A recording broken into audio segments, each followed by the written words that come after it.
খুলনায় ঘন ঘন লোডশেডিংয়ে বাধাগ্রস্ত রপ্তানিমুখী চিংড়ি শিল্প। তার উপর জ্বালানি তেলের দাম বাড়ায় বেড়েছে পরিবহন খরচও। দুইয়ে মিলে বিপাকে চিংড়ি চাষিরা। মান ধরে রাখতে না পারায় তৈরি হয়েছে আন্তর্জাতিক বাজারে বিরূপ প্রভাবের শঙ্কা। দেশের অন্যতম প্রধান রপ্তানিমুখী খাত চিংড়ি শিল্প। ইউরোপ ও যুক্তরাষ্ট্রের বাজারই এই পণ্যের মূল গন্তব্য। তাই উৎপাদন থেকে শুরু করে প্রক্রিয়াজাতকরণ এবং রপ্তানি প্রতিটি ধাপেই কঠোর মান নিয়ন্ত্রণ বজায় রাখা হয়।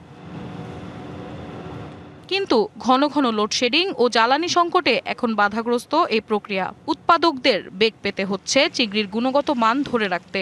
পাশাপাশি উৎপাদন ব্যয় বৃদ্ধিতে তৈরি হয়েছে নতুন চ্যালেঞ্জ। জ্বালানির সমস্যার জন্য আমাদের প্রান্তিক চাষিরা বরফ ঠিকমতো পাচ্ছে না, মাছে ঠিকমতো বরফ দিতেও পারতেছে না। যে মাছ কিছু নষ্ট হয়ে যাচ্ছে, যেটা আমরা বলি পিডি, সে পিডি হচ্ছে।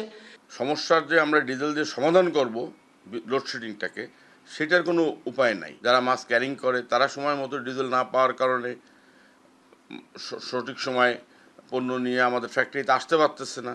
সব মিলে একটা হযবরলের মধ্যে আমরা পড়ে গেছি। সংশ্লিষ্টরা বলছেন, মান ধরে রাখতে না পারলে আছে ক্রয়াদেশ বাতিল হওয়ার হুমকি। তাতে ক্ষতির মুখে পড়বে চাষি ও ব্যবসায়ীরা। চিংড়ি যখন আপনার ফ্যাক্টরি লেভেল পর্যন্ত যায়, অবশ্যই ফ্যাক্টরির যে রিসিপ্ট সেকশনটা থাকে সেই রিসিপ্ট সেকশনে এটা আবার চেক করা হয় যে এই যে চিংড়িটা আনা হয়েছে সেটার কুল চেইন মেনটেন করা হয়েছে কিনা, কোনো ডিসকালারেশন হয়েছে কিনা।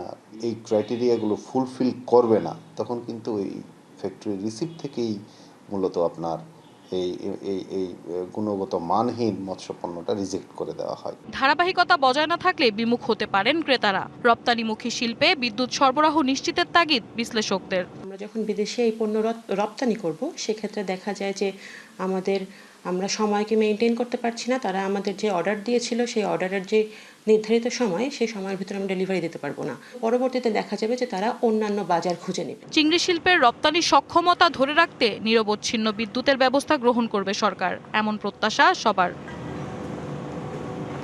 DBC news desk.